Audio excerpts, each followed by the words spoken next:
The current crop of computer games already includes Doom clones galore. Wouldn't it be nice if someone found a new way to do a fast-paced, first-person, gore-filled shoot-'em up? Welcome to Game Tech's Quarantine. Some might call it Doom in a taxicab. I prefer to think of it as bumper cars with an attitude. The game takes place in Chemo City, described as a prosperous city on the east coast of the United States and the hover car capital of the world. In other words, the worst aspects of New York City and Detroit have been combined. Joy. In the year 2022, the crime problem in Chemo's ghettos is so bad that the powers that be decide that any law enforcement would be both futile and frivolous. So they declare Chemo a demilitarized zone and wall it up so nobody gets outside. Your tax dollars at work, ladies and gentlemen. Flash forward 25 years, and a new pacification drug has been secretly mixed into Chemo's water supply. Much to the government's surprise, the water was so fouled up anyway that the pollutants mixed with a drug to create a virus that turns almost everyone into homicidal loonies. You are Drake Edgewater, a Chemo City cab driver,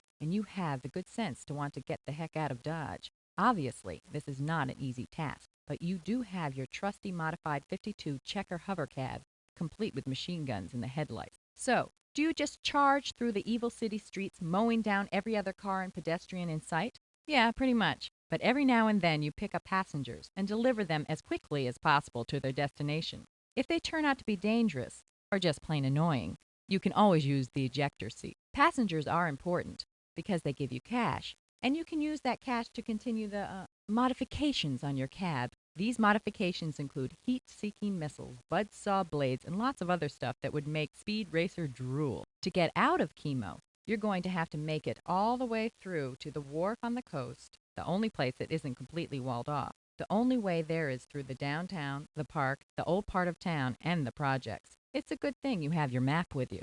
The controls are versatile, and sometimes just plain silly. When you run out of bullets, you can always just honk your horn at road hogs.